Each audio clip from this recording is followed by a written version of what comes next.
Lab technician के लिए या प्रयोगशाला परिचालक या सहायक शिक्षक विज्ञान प्रयोगशाला के लिए जो हमारी फिजिक्स की सीरीज चल रही है उसमें आज हम आगे कंटिन्यू करने वाले हैं। प्लेन मिरर का पार्ट हमने अभी तक के देखा है, उसमें एक जो केस है वो लास्ट क्लास में रह गया था, वो मैं आज एक्सप्लेन कर दूंगी इसके बाद। और बाकी फिर आज हम स्फेरिकल मिरर स्टार्ट करते हैं। इसके जस्ट बाद वाला वीडियो या एक आध वीडियो के बाद जो है वो प्लेन मिरर के क्वेश्चन जिस तरीके के आते हैं वो मैं आपको सॉल्व कराऊंगी यहाँ पे। तो जो लोग भी चैनल में नए हैं वो लोग चैनल को सब्सक्राइब कीजिए, लाइक कीजिए, शेयर कीजिए। भाई आपका सपोर्ट मेरे लिए बहुत इंपॉर्टेंट है, तो सपोर्ट में कंजूसी मत कीजिएगा। और स्टार्ट करते हैं आज की सीरीज जो है हमारी। ठीक है, आज हम क्या देखने वाले हैं? स्फेरिकल मिरर देखने वाले हैं। ठीक है, स्फेरिकल मिरर। स्फेरिकल मिरर कैसा होता है?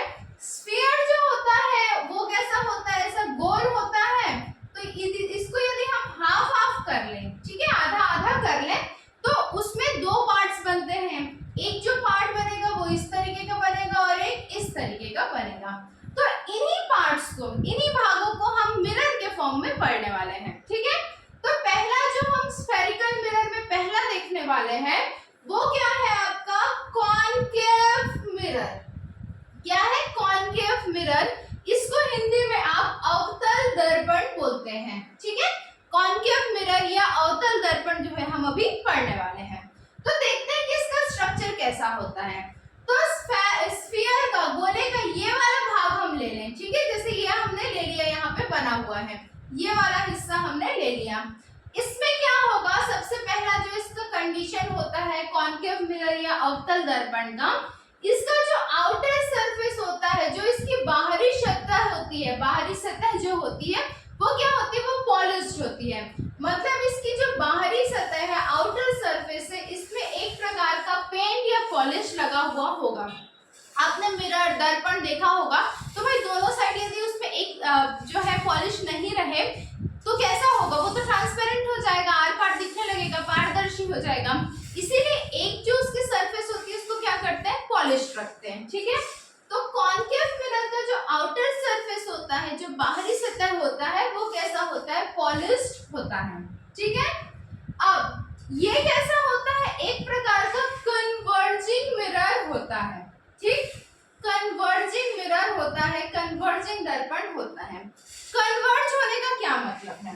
कन्वर्ज होने का मतलब है लाइट की जितनी भी रेज है, जितनी भी किरणें हैं, वो सब आके एक पॉइंट पे फोकस करेंगी। एक पॉइंट पे क्या करेंगी? फोकस करेंगी। मतलब बहुत सारी लाइट की रेज आएंगी, एक जगह पे मिलेंगी और उसी जगह पे उस पॉइंट के को लेके हमको क्या मिलेगा? इमेज या प्रतिबिंब मिलेगा। ठीक, तो ये कन्वर्जिंग मिरर है। मतलब ये छोटे छोटे एरिया को फोकस करने के लिए यूज किया जाता है। जैसे फॉर एग्जाम्पल आप लोगों ने डेंटिस्ट को कभी विजिट किया होगा, डेंटिस्ट के पास गए होंगे, तो उनके पास जो मिरर होता है, जो आपके दांत के हर एक पोर्शन को बहुत क्लियरली ऑब्जर्व कर सके, छोटी छोटी चीजों को ऑब्जर्व कर सके, उसके लिए क्या किया जाता है? कॉनकेव मिरर का यूज किया जाता है। ये एग्जाम में आया हुआ क्वेश्चन है कि डेंटिस्ट के पास जाने के लिए, ठीक है, डेंटिस्ट जो है ना वो कौन सा मिरर यूज करते हैं? तो कॉनकेव मिरर यूज करते हैं। ठीक, इसमें और क्या होता है? इसका जो फील्ड ऑफ व्यू है, मतलब जिस एरिया को हमको देखना है, फील्ड ऑफ व्यू, जितने एरिया को हम देख सकते हैं वो कैसा होगा? नैरो होगा, सकरा होगा। मतलब बहुत कम एरिया को ये क्या करेगा? फोकस करेगा। जैसे मैंने बताया कि ये कैसा है? कन्वर्जिंग है। कन्वर्जिंग है तो बहुत सारी अलग अलग लाइट की रेस, किरणें जो है वो एक पॉइंट पे आके क्या करेगी? फोकस करेगी और इसी पॉइंट का प्रतिबिंब हमको देखने को मिलेगा, इसी पॉइंट का इमेज मिलेगा। तो बहुत क्लियर फोकस्ड इमेज मिलेगा, लेकिन बहुत छोटे एरिया का मिलेगा, बहुत सकरे एरिया का मिलेगा। पॉइंट ऑफ व्यू कैसा होगा? इसका नैरो होगा, सकरा होगा। ठीक है, अब इसका जो रिफ्लेक्शन होता है, ठीक, इसका जो रिफ्लेक्शन होता है वो कौन से सरफेस पे होगा? तो भाई इनर सरफेस पे। ये क्या है? इसका इनर सरफेस है, अंदरी जो सरफेस है, अंदरी सतह जो है, यहाँ पे क्या होगा? इसका रिफ्लेक्शन होगा। लाइट की जो रेज होती है, जो किरणें होती है, वो हमेशा कैसे आती है? लेफ्ट टू राइट आती है। कहाँ लिखो भाई? ये हो गया लेफ्ट टू राइट। ठीक, मतलब इस तरीके से जो है वो लाइट की किरणें जाती हैं। तो यहाँ से आ रही है लाइट की जो रेज है,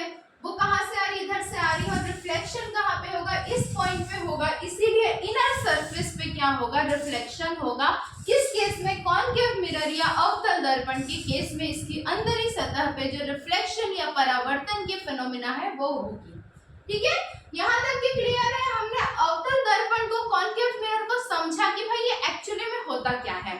तो ये किसी भी स्फीयर का ये वाला जो पार्ट हम ले लें इस तरीके का, यहाँ पर हम क्या करेंगे, लाइट की रेज ले जाएंगे। इसका जो आउटर सरफेस होगा, बाहरी सतह जो होगी वो क्या होगी, पॉलिश्ड होगी। कैसा मिरर है ये? कन्वर्जिंग मिरर है। बहुत सारे लाइट की रेज, लाइट की किरणें आके एक ही पॉइंट पे फोकस करेंगी और उसका इमेज या प्रतिबिंब हमको मिलेगा। फिर इसका जो फील्ड ऑफ व्यू है कि कितने एरिया को ये कवर करता है, तो बहुत नैरो या बहुत सकरे एरिया को ये क्या करता है, कवर करता है। इसका एग्जांपल हमने देखा कि डेंटिस्ट जो है वो कॉनकेव मिरर का यूज करते हैं, अवतल दर्पण का यूज करते हैं। और इसका जो रिफ्लेक्शन होता है, जो परावर्तन होता है, वो कौन सी सरफेस पे होगा, इनर सरफेस या अंदरी जो सतह है उसमें होगी। ठीक है, अब देखो ये जो पॉइंट होता है किसी भी मिरर का, ठीक, यहाँ पे एक फोकस होता है, एक पोल होता है। ये मैं आपको टर्मिनोलॉजीज में क्लियर बताऊंगी। ठीक है, सेकंड जो हम समझने वाले हैं दूसरे तरीके का मिरर, वो क्या है, कॉन्वेक्स मिरर, या इसी को आप उत्तल दर्पण बोलते हैं। ठीक है, कॉन्वेक्स मिरर या उत्तल दर्पण बोलते हैं। अब इसमें क्या होता है भाई, तो ये क्या होगा, किसी भी स्फीयर का दूसरा हिस्सा, पहला हमने क्या ले लिया, कॉनकेव बना लिया, दूसरा हिस्सा जो है हमने क्या ले लिया, कॉन्वेक्स ले लिया, जो इस प्रकार दिखेगा। अब इसमें क्या क्लॉज होता देखते हैं। इसकी जो इनर सरफेस होती है, जो अंदरी जो सरफेस होती है, वो क्या होगी, पॉलिश्ड होगी। अब भाई किसी भी पार्ट का अंदर तो ये वाला हिस्सा होगा ना जो नैरो ज्यादा कवर करेगा, तो इसकी जो इनर सरफेस होगी ये क्या होगी, पॉलिश्ड होगी, इसमें पॉलिश लगा हुआ होगा। ठीक है, जब इसका अंदर सरफेस पॉलिश्ड है तो भाई इसका रिफ्लेक्शन कहाँ होगा, जहाँ पॉलिश है वहां पे थोड़ी ना होगा, बाहरी सतह पे होगा। तो इसका जो रिफ्लेक्शन है वो कहाँ पे होगा, आउटर सरफेस पे होगा, बाहरी सतह पे इसका रिफ्लेक्शन होगा। ठीक है, ये किस प्रकार का मिरर है, किस टाइप का मिरर है, तो ये डाइवर्जिंग मिरर है। ठीक, डाइवर्जिंग मिरर है, मतलब इसका रिफ्लेक्शन बहुत बड़े एरिया में होता है। तो इसका काम क्या होता है, बहुत बड़े एरिया को कवर करना। जैसे जो हमारी गाड़ियों का जो मिरर होता है, जो साइड मिरर होता है व्हीकल्स का, वो क्या होता है, वो एक प्रकार का कॉन्वेक्स मिरर होता है, उत्तल दर्पण होता है। ठीक है, इसीलिए छोटे से मिरर में आपको पीछे का पूरा एरिया क्लियर दिखता है। जब आप ड्राइव करते रहते हो तो आपको मिरर से जो है पीछे पूरा रोड दिख जाता है, एक साइड दिख जाती है जहाँ से गाड़ियां आ रही हैं। तो वो सब बहुत बड़े एरिया को एक छोटे से पॉइंट पे फोकस करने का काम किसका होता है, कॉन्वेक्स मिरर या उत्तल दर्पण का होता है। ठीक है, तो ये कैसा मिरर है, डाइवर्जिंग मिरर है, बहुत बड़े एरिया को कवर करता है। और बहुत बड़े एरिया को कवर करता है इसलिए इसका फील्ड ऑफ व्यू, इसका जो देखने का एरिया कैसा होगा, बहुत ही ब्रॉड होगा, बहुत ही बड़ा होगा।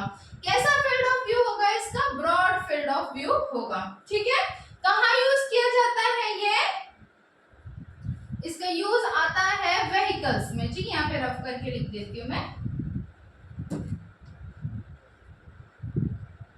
व्हीकल्स में जो साइड मिरर होता है उसके लिए किसका यूज किया जाता है, कॉन्वेक्स मिरर या उत्तल दर्पण का यूज किया जाता है। आई होप आप लोगों को यहाँ तक की चीजें समझ आ गई होंगी। कॉन्केव मिरर, अवतल दर्पण और कॉन्वेक्स मिरर, उत्तल दर्पण के बीच में जो डिफरेंस है वो समझ में आ गया होगा। क्या क्या होता है, एक बार कंपैरेटिव स्टडीज को करते हैं ताकि आपको क्विकली रिवाइज हो जाए चीजें। कॉन्केव मिरर, अवतल दर्पण, क्या होगा, इसमें जो इसकी बाहरी सतह, जो इसका आउटर सरफेस है वो क्या होगा, पॉलिश्ड होगा। कैसा मिरर है, कन्वर्जिंग मिरर है, मतलब सारी लाइट रेज एक ही जगह पे आके फोकस होंगी और उसी का हमको इमेज या प्रतिबिंब मिलेगा। इसका मतलब बहुत छोटे से एरिया को क्या करेगा, फोकस करेगा, इसलिए इसका जो फील्ड ऑफ व्यू है वो कैसा होगा, नैरो होगा, बहुत ही ज्यादा सकरा होगा। इसका जो रिफ्लेक्शन है, जो परावर्तन है, वो कौन सी सरफेस पे होगा, इसके आउटर सरफेस, इनर सरफेस पे जो है इसका रिफ्लेक्शन होगा। ठीक, अब हम बात करते हैं सेकेंड। अच्छा, इसका एग्जांपल कौन, डेंटिस्ट वाला जो है मिरर है वो कौन सा होता है, कॉनकेव मिरर होता है। ठीक है, नेक्स्ट जो देखते हैं हम कौन से, कॉन्वेक्स मिरर, जिसको उत्तल दर्पण भी बोलते हैं। इसमें क्या होती है, इसकी जो इनर सरफेस है, अंदरी सतह क्या होगी, पॉलिश्ड होगी।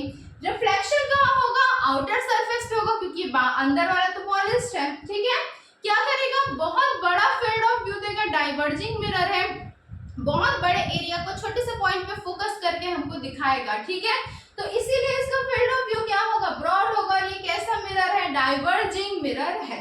ठीक है, इसका जो एग्जांपल है वो कैसा होगा, जो व्हीकल्स में, गाड़ियों में जो साइड मिरर होता है वो किस प्रकार का मिरर होता है, कॉन्वेक्स मिरर या उत्तल दर्पण होता है। आज इसके बाद हम कुछ टर्मिनोलॉजीज देखते हैं मिरर के लिए, क्योंकि ये हमको न्यूमेरिकल सॉल्व करने में हेल्प करेंगे। मिरर तो चलो ठीक है पढ़ लिए, इसके बाद हम इसके रूल्स देखेंगे कि इमेज फॉर्मेशन का रूल्स कौन कौन सा है, लाइट कहाँ से आती है, तो किस प्रकार का इमेज या प्रतिबिंब बनाती है, वो हम अगली क्लास में डिस्कस करेंगे। और इमेज फॉर्मेशन देखने के बाद उसमें किस प्रकार के क्वेश्चंस आते हैं, एंड देन हम जाएंगे न्यूमेरिकल्स की तरफ। तो न्यूमेरिकल्स में ये सब बहुत ज्यादा इंपॉर्टेंट है, जो हम साइन कन्वेंशंस देखने वाले हैं या जो टर्मिनोलॉजीज देखने वाले हैं वो। ठीक है, देखो इसमें जो है, जो एब्रिविएशंस दिए हैं वो इंग्लिश में दिए हैं, तो इसलिए मैंने सारी टर्मिनोलॉजीज जो है वो इंग्लिश में ली है, क्योंकि आपको सी एफ ये सारी चीजें जो है वो लिखी हुई मिलती है, तो इंग्लिश में समझना वो ज्यादा बेटर होगा। स्टिल जो भी हिंदी मीडियम के स्टूडेंट्स हैं, जहां पे भी कोई भी डाउट आता है आप लोग बिल्कुल पूछिए, मैं पूरा क्लियर करूंगी। ठीक, टर्मिनोलॉजीज पे बात करते हैं, इसकी शब्दावली पे बात करते हैं, किसकी, मिरर की। एक एग्जांपल से हम समझते हैं। भाई हमने ये कौन सा एग्जांपल लिया, क्या ये कॉनकेव मिरर है या ये कॉन्वेक्स मिरर है, तो इसकी जो शक्ल है वो किससे मिलती जुलती है, ये एक कॉनकेव मिरर है। ठीक है, कॉनकेव मिरर है।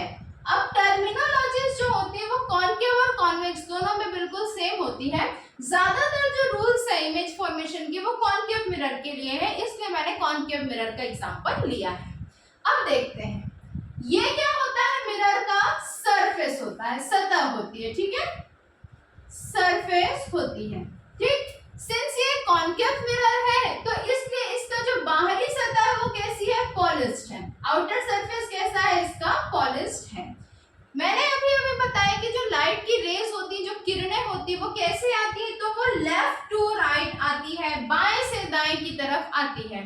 तो इसका मतलब इस प्रकार से जो लाइट की रेज है, ठीक है, लाइट रेज या जो किरणें हैं वो इस प्रकार से ट्रेवल करेंगी, लेफ्ट टू राइट आएंगी।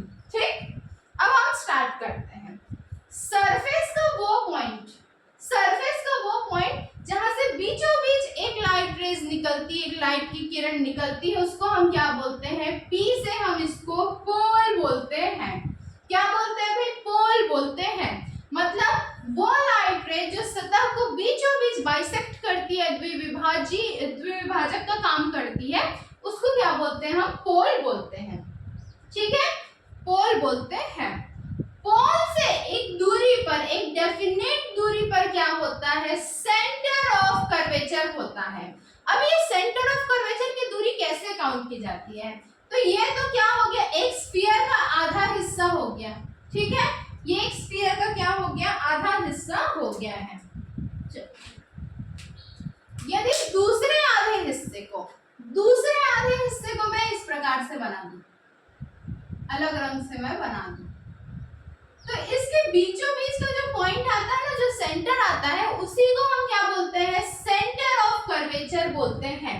मतलब ये क्या होगा, ये जो सर्कल का आधा हिस्सा हमने दिया है कॉनकेव मिरर या अवतल दर्पण के लिए, उसके जो बीचों बीच यदि उस सर्कल को हम पूरा करें तो जो उसका सेंटर आएगा वही क्या कहलाता है, सेंटर ऑफ कर्वेचर कहलाता है, पूरे कर्व का सेंटर कहलाता है। ठीक है, सेंटर ऑफ कर्वेचर कहलाता है। कहाँ है भाई सेंटर ऑफ कर्वेचर, ये रहा। तो सी से क्या हो गया, सेंटर ऑफ कर्वेचर, और इस सी का मेजरमेंट कैसे होता है आपको समझ आ गया होगा कि जब हम इस सर्कल को, इस वृत्त को पूरा कर दे तो उसके बीचों बीच को जो बिंदु होती है, जो पॉइंट होता है, उसी को क्या बोलते हैं, सेंटर ऑफ कर्वेचर बोलते हैं। ठीक है, अब सेंटर ऑफ कर्वेचर से लेके पोल तक के, ठीक, सेंटर ऑफ कर्वेचर से लेके पोल तक के जो दूरी नापी जाती है, जो डिस्टेंस होता है, क्या होता है, जो डिस्टेंस होता है, जो दूरी होती है, उसको हम क्या बोलते हैं, रेडियस ऑफ कर्वेचर बोलते हैं। क्या बोलते हैं? रेडियस ऑफ कर्वेचर बोलते हैं। मतलब ये एक प्रकार की त्रिज्या कहलाती है, ठीक है, क्योंकि सिर्फ और सिर्फ एक साइड को कवर कर रही है ना भाई। ये समझने के लिए यदि हम सर्कल के फॉर्म में ले लें तो ये क्या कहलाएगा? कि रेडियस कहलाएगा। तो इसीलिए इसको क्या बोलते हैं? रेडियस ऑफ कर्वेचर बोलते हैं। क्या होता है radius of curvature? Distance between centre of curvature and pole. कोई भी दूरी हम कहां से मेजर करेंगे भाई? पोल से मेजर करेंगे। पोल जो है हमारा सेंटर पॉइंट है, ठीक है, कॉनकेव मिरर के लिए, किसी भी मिरर के लिए मेन पॉइंट जो है वो कौन सा है? हमारा पोल है, ठीक। तो पोल से जब हम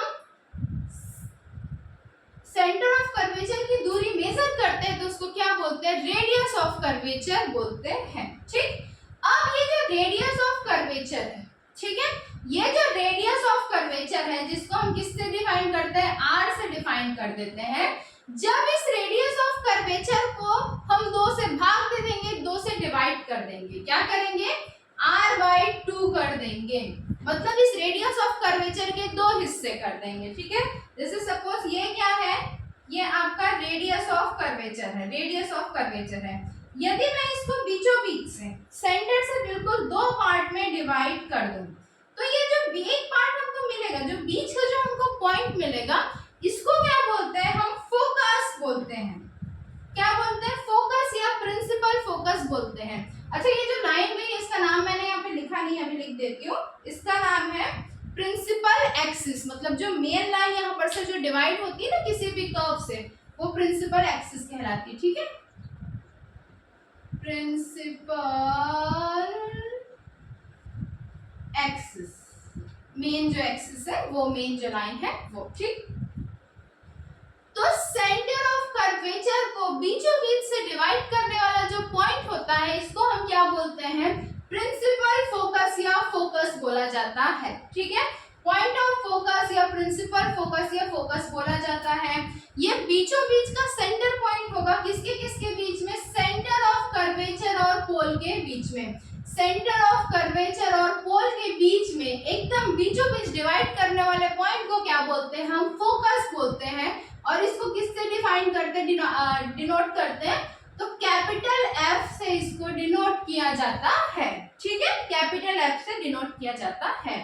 अब ये जो एफ है, जो फोकस है, उससे यदि हम डिस्टेंस काउंट करें पोल का, किसका? फोकस से यदि हम पोल का डिस्टेंस काउंट करें तो इसको बोला जाता है फोकल लेंथ। क्या बोला जाता है? फोकल लेंथ या फोकस की दूरी बोला जाता है। फोकल लेंथ या फोकस की दूरी बोला जाता है, जिसको हम स्मॉल एफ से डिफाइन करते हैं। किससे करते हैं? स्मॉल एफ से जो है वो डिनोट करते हैं। अब ये जो स्मॉल एफ है, ठीक है, स्मॉल एफ की जो वैल्यू आती है वो क्या आती है? r/2 आती है, radius of curvature divided by 2, ठीक। मतलब यदि हम 2 बार फोकल लेंथ को मिला ले तो हमको 1 बार रेडियस ऑफ कर्वेचर मिलेगा। यहाँ तक कि किसी को कोई भी डाउट होता है तो आप लोग कमेंट सेक्शन में कमेंट कीजिएगा। मैं एक बार और क्लियरली आपको एक्सप्लेन करूंगी तो सारी चीजें समझ में आ जाएंगी,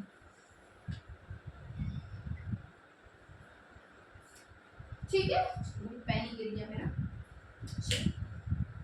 यहाँ पे कुछ भी डाउट हो तो बताइएगा आप लोग। हमने क्या देखा अभी? कॉनकेव मिरर देखा है। कॉनकेव मिरर को बीचों बीच से जो लाइन एक डिवाइड करती है, जो इसको बाइसेक्ट करते हुए, काटते हुए, उसको क्या बोलते हैं? प्रिंसिपल फोकस बोलते हैं, ठीक है। इस प्रिंसिपल फोकस से जो हमारे स्फीयर के सेंटर तक के जो डिस्टेंस होता है उसको क्या बोलते हैं? रेडियस ऑफ कर्वेचर बोलते हैं। और इस सेंटर को सेंटर ऑफ कर्वेचर बोलते हैं। C for centre of curvature, और इससे पोल तक की जो दूरी होती है उसको रेडियस ऑफ कर्वेचर बोलते हैं। सेंटर ऑफ कर्वेचर और पोल के बीच की दूरी को बराबर भाग में यदि डिवाइड कर दिया जाए तो जो पॉइंट हमको डिवाइड करने वाला मिलता है उसको हम फोकस बोलते हैं या पॉइंट ऑफ फोकस बोलते हैं, ठीक है, या प्रिंसिपल फोकस भी बोलते हैं। अब इस फोकस से लेके पोल तक की जो दूरी होती है उसको फोकल लेंथ बोलते हैं और स्मॉल एफ से उसको डिनोट करते हैं, ठीक है। यहाँ तक कि आपको सारी चीजें मेरे हिसाब से क्लियर हो गई होंगी। कोई भी डाउट आता है तो आप लोग पूछिएगा। ये सब P की वैल्यू, C की वैल्यू, R की, F की, ये सब हमको न्यूमेरिकल के टाइम पे काम आने वाली है, ठीक। कोई भी जो डिस्टेंस होता है, वो कहाँ से मेजर किया जाता है भाई? पोल से किया जाता है। मैंने अभी बताया कि ये मेन पॉइंट होता है मेजरमेंट का पोल, ठीक है। सेंटर ऑफ कर्वेचर तो पूरे स्फीयर का सेंटर हो गया, लेकिन इसका किसी भी एक स्फेरिकल मिरर का जो मेन पॉइंट होगा वो क्या होगा? पोल होगा, ठीक है। अब हम देखते हैं साइन कन्वेंशंस। साइन कन्वेंशंस कि साइन जो लगने वाले हैं कॉनकेव मिरर और कॉन्वेक्स मिरर के लिए न्यूमेरिकल सॉल्व करते वक्त वो क्या क्या आएंगे, ये आप लोग अभी से नोट करके रखिएगा। एक दो क्लास के बाद जब हम न्यूमेरिकल्स करेंगे तो हमको जरूरत पड़ेगी इसकी, ठीक है। जब हम कॉनकेव मिरर की बात करें, कॉनकेव मिरर की बात करें, अवतल दर्पण की बात करें, तो इसमें जो फोकल लेंथ होता है f की वैल्यू क्या आएगी? नेगेटिव आएगी, माइनस आएगी। रेडियस ऑफ कर्वेचर यानी r की वैल्यू भी क्या आएगी? नेगेटिव आएगी, माइनस आएगी, ठीक है। u मतलब जो ऑब्जेक्ट डिस्टेंस है, वस्तु की दूरी, वो भी क्या आएगा? नेगेटिव आएगा। और v मतलब जो इमेज डिस्टेंस है, प्रतिबिंब की दूरी, वो भी क्या आएगा? नेगेटिव आएगा। इसका मतलब इसमें चारों के चारों जो वैल्यूज है वो क्या है? नेगेटिव है। मैं ये बोल सकती हूँ और नेगेटिव। अब मन में ये सवाल तो जरूर आ रहा होगा कि सारी की सारी वैल्यूज नेगेटिव क्यों है? ठीक, देखो क्या बताया मैंने कि जो लाइट की जो रेज आती है वो कहां से कहां आती है? लेफ्ट से राइट आती है, ठीक। यदि हमने जो है एक्सिस जो हम देखते हैं ना कि पॉजिटिव और नेगेटिव वाला, तो लेफ्ट साइड वाला जो हमारे नंबर सिस्टम में सारी वैल्यूज कैसी आती है? नेगेटिव आती है। इसीलिए इधर आने वाली सारी वैल्यूज कैसी आ गई? यहाँ पे नेगेटिव आ गई है, क्योंकि रिफ्लेक्शन कहाँ हो रहा है? इनर सरफेस पे हो रहा है। इनर सरफेस हमारा बाय साइड है, तो इसलिए सारी वैल्यूज कैसी होंगी? नेगेटिव होगी। किसके केस में? कॉनकेव मिरर या अवतल दर्पण के केस में, ठीक। अब यदि मैं बात करूं कॉन्वेक्स मिरर की या उत्तल दर्पण की, तो इसमें क्या होगा? फोकस जो होगा वो कैसा होगा? पॉजिटिव होगा। रेडियस ऑफ कर्वेचर कैसा होगा? मतलब focal length positive, radius of curvature कैसा होगा? पॉजिटिव होगा, ठीक है। इमेज डिस्टेंस v, प्रतिबिंब की जो दूरी होगी वो भी कैसी होगी? पॉजिटिव होगी। लेकिन जो ऑब्जेक्ट की या वस्तु की दूरी होगी सिर्फ और सिर्फ ये नेगेटिव होगी। बाकी सारी जो क्वांटिटीज है, जो बाकी सारे वैल्यूज कैसे आएंगे? पॉजिटिव आएंगे। ये साइन कन्वेंशन कहता है जिसके बारे में जो कॉन्वेक्स मिरर है उसके बारे में, ठीक है। तो कॉनकेव मिरर और कॉन्वेक्स मिरर का साइन कन्वेंशन भी हमने देख लिया। आगे यदि आप लोगों को लगता है कि इसको एक बार और एक्सप्लेन करने की जरूरत है, कोई कंफ्यूजन है, तो मैं बिल्कुल बताऊंगी। देखो सारी चीजें सीक्वेंस से क्लियर करते हुए चलो, तभी जो है वो रूल समझ में आएंगे इमेज फॉर्मेशन के। थोड़े से ये जो है कंफ्यूज करने वाले पार्ट होते हैं, बिल्कुल होते हैं, समझने में थोड़ा टाइम लगता है। हमको भी लगा था जब स्टार्ट किया गया था तो, लेकिन फिर धीरे धीरे बहुत ईजी लगने लग जाते हैं। तो सारी चीजें आपको क्लियर होती जाएंगी स्टेप बाय स्टेप, ठीक है। ये एक बार आप लोग नोट इसका कर लीजिएगा, साथ ही साथ करते हुए चलेगा, या जैसा भी ये पॉज करके। फिलहाल मैं इसका एक साइड जो है वो रफ कर रही हूँ, क्योंकि एक न्यूमेरिकल मेरे को आपको करवाना है।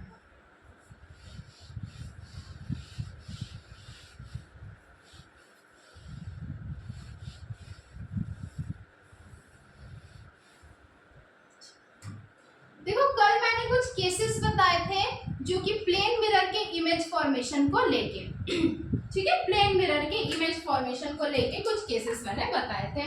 पहला मैंने बताया था यदि हमारी n की वैल्यू जो है वो यदि इवन आती है, सम आती है, तो हमको क्या करना रहेगा भाई? n-1 करना रहेगा। यदि n की वैल्यू क्या होती है? ऑड आती है, तो यहाँ पे मैंने दो कंडीशंस बताए थे, ठीक है। एक कैसा था कि यदि एंगल बाइसेक्टर पे होगा, जो कोण सम द्विविभाजक पे होगा, तो थीटा की वैल्यू तो क्या करना रहेगा? n-1 करना रहेगा। यदि नहीं होगा तो नहीं करना रहेगा, ठीक है। एंगल बाइसेक्टर के ऊपर मैंने बताया था, ठीक। दो केसेस बताए थे। पहले वाले में क्या करना रहेगा? एंगल बाइसेक्टर पे होगा तो क्या करना रहेगा? n-1 करना रहेगा। और एंगल बाइसेक्टर पे यदि नहीं होगा तो कैसा करना रहेगा? सिर्फ और सिर्फ n लेना रहेगा। ये मैं क्विकली रिवाइज करवा रही हूँ। जिन लोगों का भी आज पहला क्लास है वो लोग एक बार प्रीवियस वीडियोस देख लीजिए, तो चीजें क्लियर समझ में आती जाएंगी।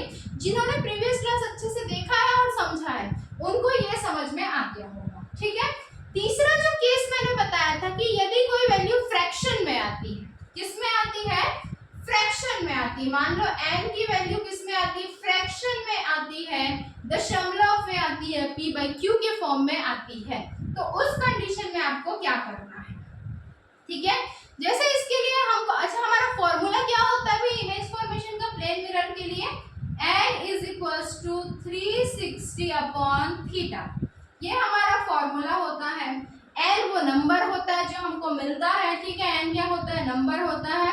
और थीटा क्या होता है, तो एंगल या कोण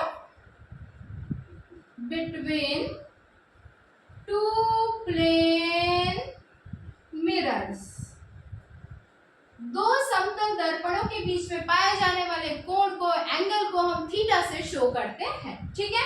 ये हमारा क्या होता है, फॉर्मूला होता है। जैसे मैं थीटा की वैल्यू यदि 40 ले लूं, 60 ले लूं, तो वो तो डायरेक्ट आ जाएगा आंसर, क्योंकि वो दोनों वैल्यूज जो है वो 360 से डिवाइड होते हैं। तो अभी मैं क्या करती हूँ, थीटा की वैल्यू 50 ले लेती हूँ, ठीक है। थीटा की वैल्यू मैंने कितनी ले ली, 50 डिग्री ले ली। चलो अब इसमें हमको क्या निकालना है, नंबर ऑफ इमेजेस निकालने हैं, ठीक है। ये क्या है, हमारा एक क्वेश्चन बन रहा है भाई, बिल्कुल ध्यान से देखते हुए चलना है। केस 3 के लिए कि यदि फ्रैक्शन आता है तो क्या करना है। थीटा की वैल्यू कितनी ले ली मैंने, 50 डिग्री ले ली। मैं क्या करूंगी, फॉर्मूले में पुट करूंगी, क्या है, n = 360/θ। हाँ भाई यही फॉर्मूला है हमारा। इसमें हम क्या करेंगे, हमारी वैल्यू पुट करेंगे। तो n क्या लिखेंगे हम, 360/50। ये हम लिखेंगे सेकेंड स्टेप में, क्योंकि 50 क्या है, हमारा थीटा है, ये हमको गिवन है। अब जब हम इसको सॉल्व करेंगे तो इसकी वैल्यू कितनी आएगी, 0 से 0 हमने काटा, ठीक है। ये